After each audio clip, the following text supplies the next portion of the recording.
Okay, so good afternoon to everyone. So now we will tackle for the another topic, which is the reheat regenerative cycle for the steam power plant. So last time tinakil natin yung regenerative cycle, but now we will add another topic. So okay, then now these two problem we will focus on that derivation, the same time yung mga solution kung paano siya kinukuha. Okay, and then this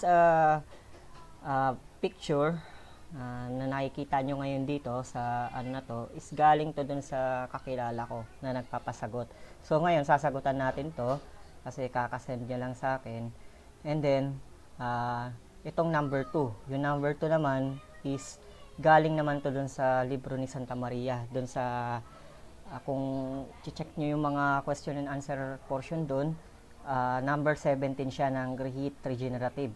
So ngayon wala kasing solution yun, so ginawan ko siya ng solution. So gagawin ko siya ng solution dito, at the same time explain natin isa-isa kung paano ito nakuha.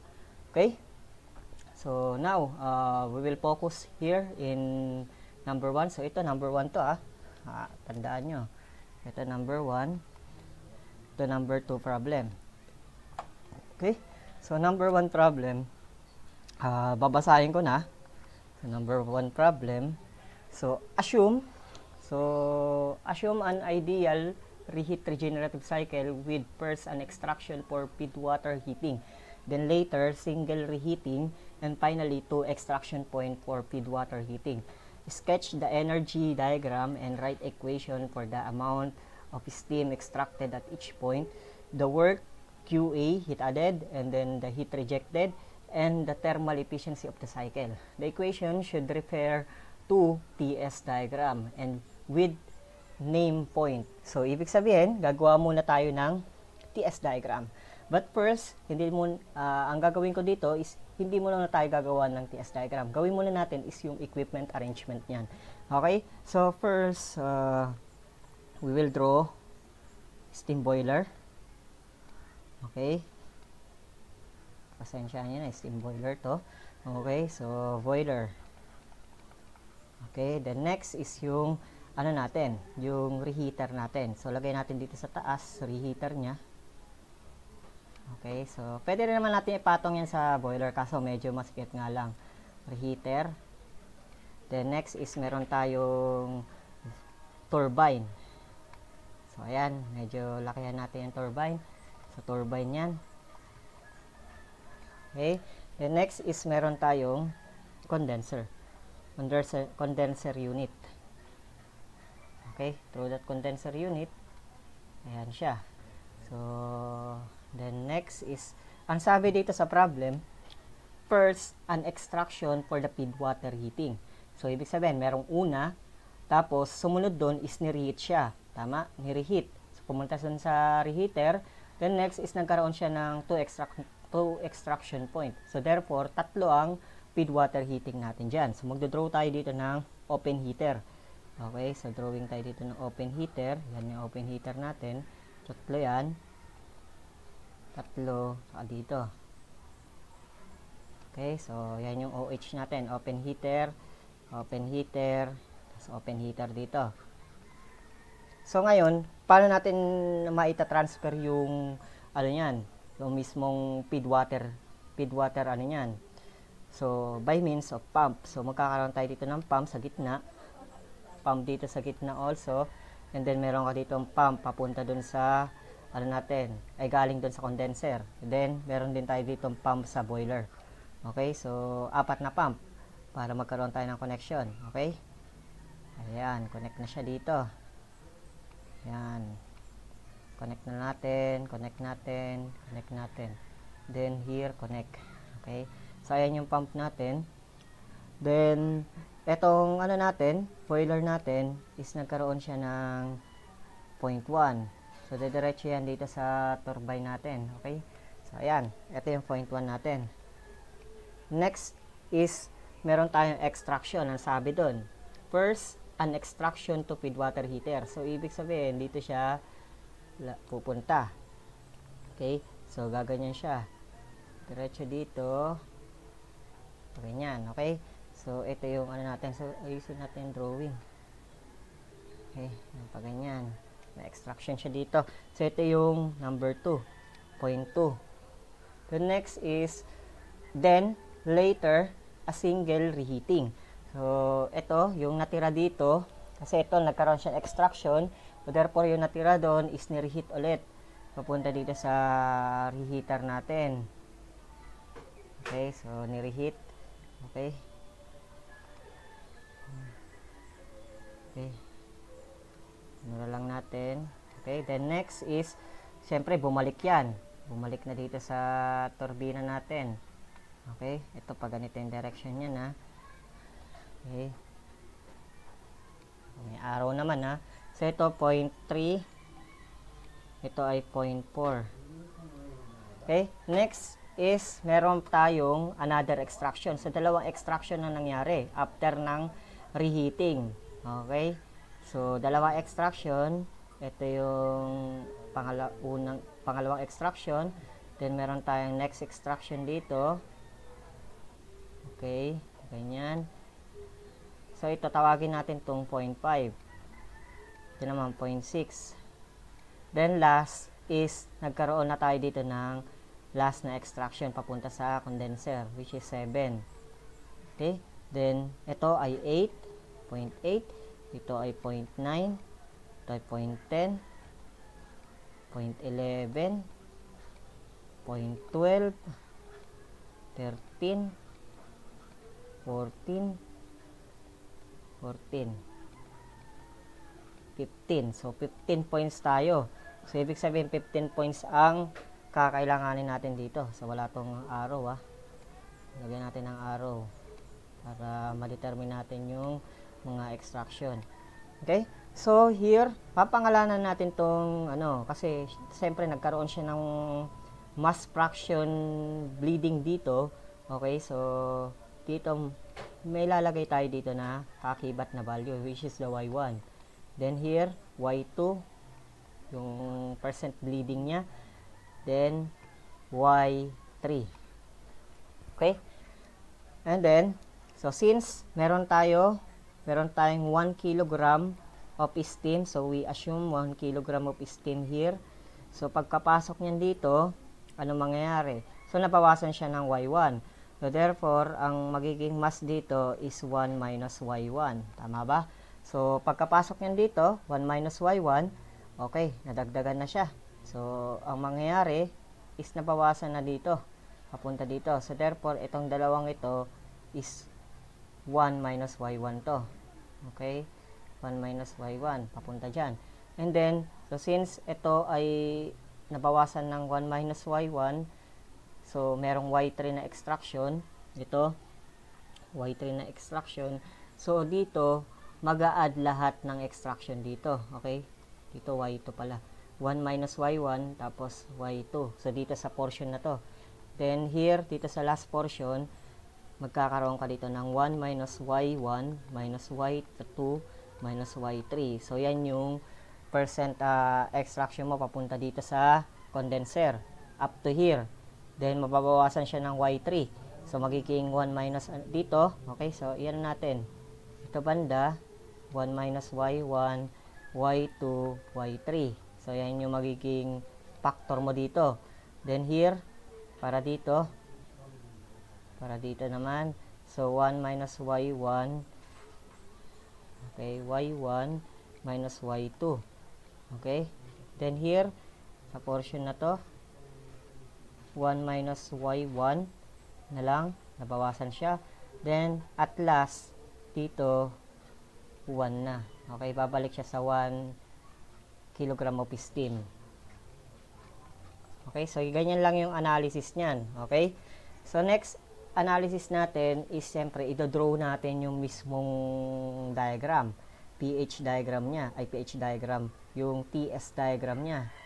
Pwede rin naman pH diagram, walang problema. Pero, sige, required is yung TS. Okay? So, re-repair tayo dun sa mismong TS diagram. Okay, so, yan. Okay, paganyan yung TS natin, di ba? Okay? So, next is, meron tayong pressure dito. Okay? So, at this pressure, meron kang 0.1. Okay? So, sa 0.1, assume natin dito bandang pressure 1. Okay? So, 0.1. Okay? Then, after nyan, is dumaan siya dun sa turbina natin. So, ano bang nangyari sa turbina? So, ito, TS pala to ha. Temperature, saka ito ay entropy. So, sa 0.1, dumaan siya. Okay, dumaan. Then, after dumaan nyan, is magkakaroon tayo ng constant entropy at 0.2. Okay? 0.2. Ito yung 0.2. Then, syempre, meron tayong pressure din dito. Okay? So, dudugtong natin yan dito. Okay, pag ganyan. Okay, yan yung 0.2. Pangit lang yung drawing. Then, nireheat siya. Okay, nireheat. Okay, so ito yung 0.3. So, at this point, ayan na siya, 0.3. Then, so since nagkaroon tayo ng reheater, so pagkapasok yan sa reheater, so constant pressure pa rin yan. Okay, so pag ano natin, so ayan, may pressure dito. Okay, so pagka ano yan, ni-reheat siya. Saan na tayo? Ito. 0.3. So, lumabas na siya dun sa turbina natin. Okay. Pagkalabas niyan is 3 na yan dito. Wait lang. 3. Okay. So, ayan. So, dito tayo sa diagram magre-refer. Okay. So, 0.1 pumasok dito. Ibig sabihin, constant entropy ka dito. Okay? Constant entropy. Okay? But here, ito ano ko pa pala to, nakapasok pa to dito sa turbina natin. So, therefore, hindi pala yan dyan. Okay, so ulitin natin. Okay, so dito pa rin siya. Ulitin natin. So, bumaba lang siya ng onte. Okay? So, nireheat lang siya. So, dito lang. Okay, 0.3. And next is, didiretso siya pa ganun, ni-reheat. Okay? So, 0.4 na dito. Okay? Pagkapasok niyan dito, kasi dito constant entropy yan, pagkapasok dito, di ba? So, ayan, ni-reheat papunta dito sa boiler natin. So, meron tayong constant pressure dito. So, nakakabit yan, dalawang yan. Okay, papunta doon. Then, nagkaroon na siya ng extraction dito, which is the 0.5, 0.6, saka 0.7. Therefore, dire-diretso yan lahat. Okay? Dire-diretso yan. Pero, maglalaan lang tayo dyan ng mismong ano. Okay? So, nakadiretso na yan. Parang hindi diretso eh. Okay? So, idiretso natin. Okay? So, yan. So, dito, sabihin natin dito banda is 0.5,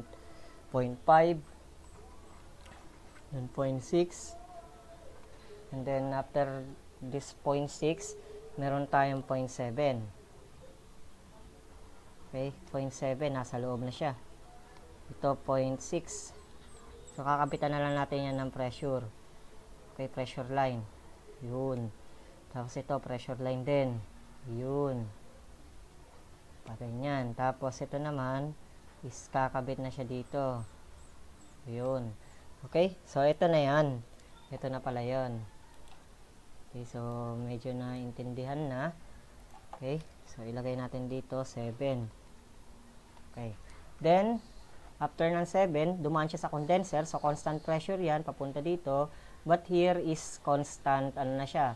Constant pressure, but iba yung phase na siya dito. Liquid na yan. So, therefore, dito na yung banda. Nakadikit. Okay? So, 0.8. Then, after ng 0.8, so, dinagdagan natin ng pump. So, dinagdagan natin ng energy. Therefore, pag dinagdagan ng energy, is tataas yan. Okay? So, magkakaroon tayo ng constant volume, heat addition. So, may, ano siya, may added siya dyan. So, therefore, pataas. Okay? Okay? So, 0.9.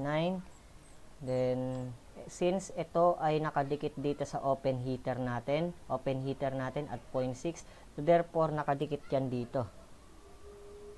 Okay, nakadikit yan dito sa 0.6. Si number 10. Okay? So, hindi ganyan. Ulitin natin. Para medyo tayo. So, ito 0.9. Then, here is 0.10. So, 9, 10. Then, haangat ulit. Kasi, bakit haangat? So, 11. Kasi nadagdagan ng pump. Okay? Dinagdagan ng pump. Haangat yan. Okay? Pero constant entropy pa rin. Tataas lang ang temperature.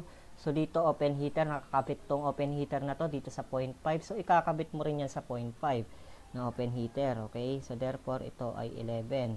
So, ikakabit mo lang to. Ito 11. So, medyo hindi lang makita. Okay? Hindi malinaw. Dagdagan natin ng percentage. Okay? Yan. Medyo na siya. So, 11.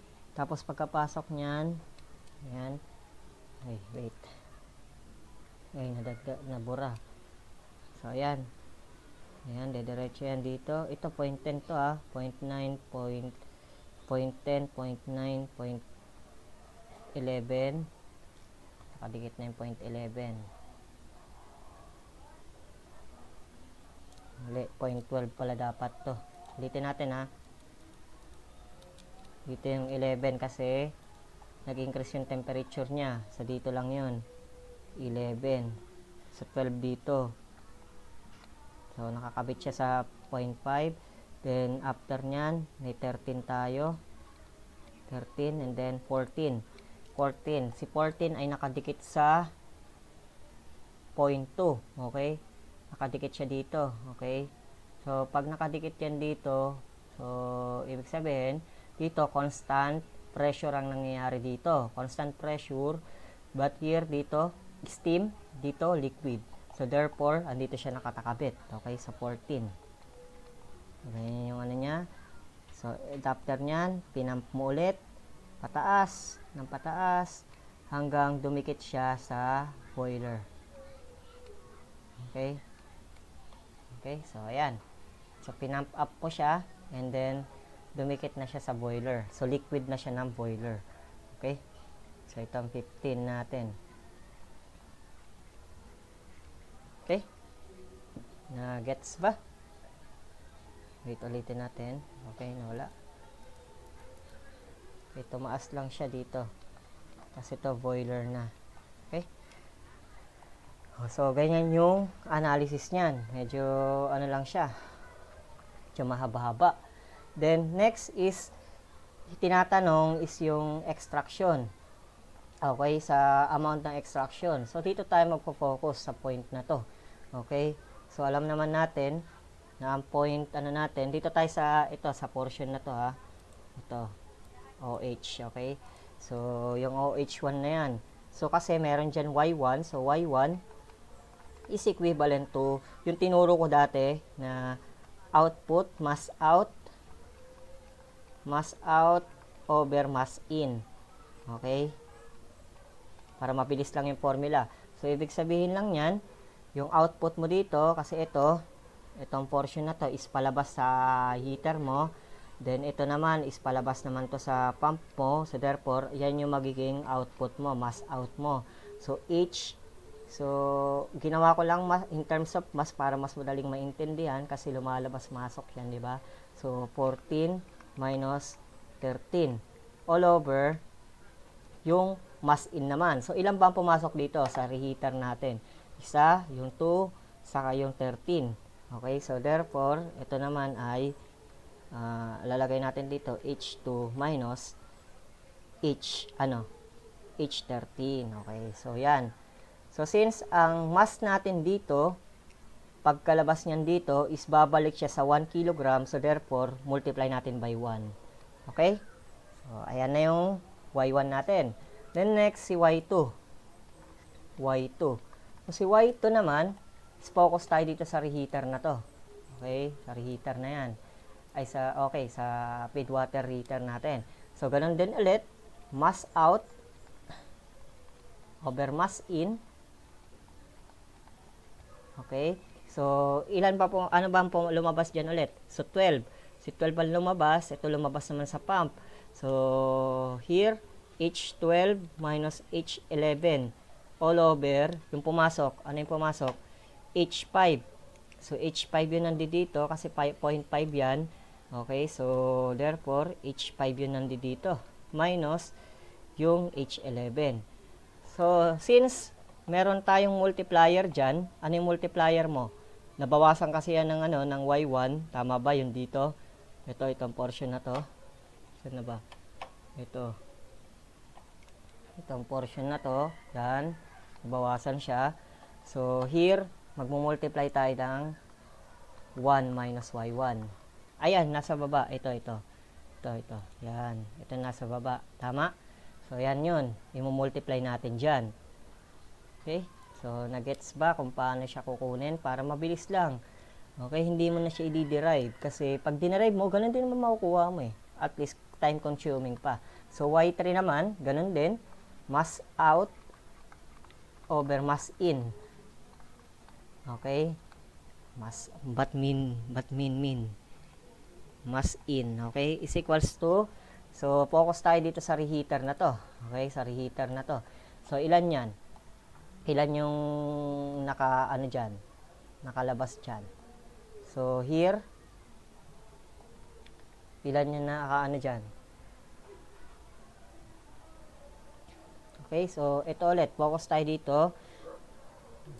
Wait. Ito. So, 0.6 ang pumasok. Lumabas, H10. Pumasok si H9. So, therefore, ang lalagay natin dito is H10 minus H9 all over H, 6. H6 minus H9. Then, multiply natin sa multiplier na to. Okay? Multiplier na to. Tama. Okay. So, ayan. Lagay natin dito. Ay, wait. Okay, so 1 minus Y1 minus Y2. So, ayan yung multiplier natin. So, therefore, ito yung tinatanong niya na amount of mass extracted at each point. So, next is yung work naman. Work QA, saka yung natin. Okay, so dito tayo magsimula. So, work ng natin. So, work. Okay, so wait lang, inom lang ang tubig. Okay, so let us continue. This number 1. So, work naman ang hinahanap. So, ano ba yung meaning ng work? So, yung tinatawag na work net. Okay? So, work net niyan, work ng turbine minus yung summation ng work ng pump. Okay? So, yan yung mismong formula natin. So, ngayon, i-focus natin dito banda sa ginawa nating pwede ka naman dito dito ka mag-refer. Okay? So, pwede rin dito pala. Okay, so lagay natin dito 1 minus Y1 minus Y2 minus Y3. Nakalimutan ko lagyan. So, dito naman, so sa 86 na siya. So, here, magkakaroon ka dito ng 1 minus Y1 minus Y2. So, here, 1 minus Y1. Okay? Okay? So, ito, ganun din. 1. So, ito ganun din. 1 minus Y1 din dito. Then, here, 1 kilogram. Steam. Okay? So, yan. Pwede tayo dito mag-repair. Or dito sa mismong diagram natin. So, since ito lang siya, pump lang ang inaano natin, ay turbina. So, focus muna tayo dito. So, pagkapasok niyan dito, 0.1. So, lalabas niyan is 0.2. Okay? So, therefore, pwede natin kunin dyan kasi 1 kilogram pa yun nandito. Okay? So, hindi pa siya nababawasan. Yung unang input ng mass niya, so, multiply mo doon.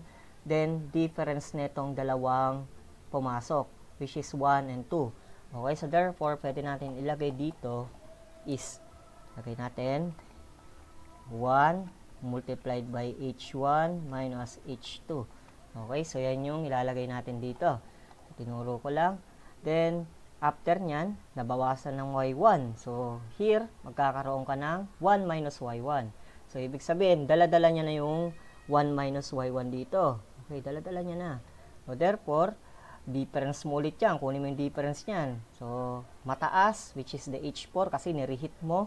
Then, minus h3. So, here, syempre, lalagay mo na yan dito. Plus 1 minus y1. Okay? y1. Then, multiplied by, so, iyan na natin. So, isama na natin dito. So, yung h4 minus h3. Okay? Then, plus. Yung plus. Yung ano naman. So, since meron tayong difference nito, so, ito, may difference ka dito. Meron ka rin difference dito. So, pagkapasok niyan dito sa, so, pagkalabas niyan dito, is magkakaroon tayo dito ng itong 5 saka yung 6. Okay, 5 and 6. So, wait lang. Okay, so dito na tayo. So, kung medyo naanhang kayo, okay, so dito na tayo sa sa portion na to, okay? So, 1 minus y1, then h4 minus h3. So, dyan na tayo. So, dito naman tayo sa paglabas nito. Okay? So, paglabas nito, so, syempre, may difference yan. So, ano ba yung dala-dala niyan? Syempre, ang dala-dala niyan, 1 minus y1 din. Tama ba? 1 minus y1. Ang dala-dala niyan. Kasi, anuhan na siya. Nabawasan siya. Same as dito. Okay, sa 3. So, therefore, i-minus mo yung difference netong yung h2, saka yung h5. So, therefore, lalagay natin dito 1 minus y1. Then, ano ba yung mataas dyan? So, syempre, mataas dyan yung h2. So, h2 minus h5. Okay? So, ayan. Then, plus. Plus. So, since andito na tayo sa h5, ano yung dala-dala ng h5 mo? So, dala-dala ng h5 na yan is since nabawasan siya ng 1 minus y1, so bawasan mo siya ng dala-dala na ito. Okay, so 1 minus y1 minus y2. So, yan na yung unang input niyan, okay, ng mass, papunta dito. Okay, so, kunin mo naman yung difference netong yung h6, saka yung h5. Okay, so, kunin natin yung difference ng dalawang yan. So, mag-multiply lang tayo dito ng 1 minus y1 minus y2. Then, mataas si h5 minus h6. Okay? Then, plus. Lagay natin dito. Plus. So, syempre, andito na tayo sa 0.6. So, yung reference natin is 0.6 na. So, anong na ito?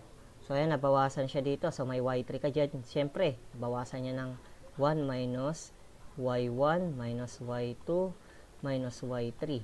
So, therefore, ito na yung initial mo. Magiging initial na mass mo. Then, minus mo dito sa difference nito. Okay? Ng 7. Okay? 7. Ay, yung mas mabilis na method. Okay? So, 1 minus y1 minus y2 minus y3. Then, multiply sa h6, yung mataas na enthalpy, minus h7. Okay? Then, after nyan, so, nakalabas na siya dito. So, wala na siyang kakabitan. So, dumiretso na siya sa condenser. So, therefore, eto na yung magiging final answer natin para dun sa work ng turbine. Turbine pa lang yan, ha? Turbina pa lang yan. Then, minus. So, lagyan natin dito ng quantity para ma-distinguish natin. Okay? So, ito naman si pump. So, sa pump, mag-start ka muna dito. Kasi ang mismong mass mo is 1 kg. Okay? 1 kg na lumabas dyan. So, therefore, lalagay mo dyan is multiplied by 1, then H15 minus H14. Okay? Plus 1 minus Y1. Y1 na dito kasi Y1 na yun nandito. Tama? Ayan, yan, yan. Ito. So, ano yung mo? H13 saka H12. So, yan yung ilalagay mo. So, here, H13 saka 12. 12, tama. Okay, plus. 1 minus y1 minus y2. So, ano ilalagay natin dito? Ilalagay natin na mass. Okay? So, lagay natin dito. Ano ito? Ayan, yan. Ito. Anong pump to? So, H11 saka H10. Okay, so yun lalagay natin dito. So, H10 saka H11. Okay? 10. Okay. May space pa ba tayo? So, wala na. Mukhang wala na. So, dito lang natin lagay. Plus 1 minus y1 minus y2 minus y3. So, saan pump yan? Okay, titignan natin dito. Ayan ang pump to. Okay, so, ito. Ito, anong pump to? So, ayan yung pump na yan. Ito. Okay, so, ayan. Multiply mo dyan. So, ilan yan? H9 saka H8. Okay, so medyo mabagal lang. Pero kung kabisado mo to, so tinuturo ko lang kasi ng medyo mabagal para mas maintindihan nyo. Okay? Pero kung isa-solve to, mabilis lang to. Okay? So, ayan yung final answer sa work. Okay? Yan yung final answer sa work. Then, QA.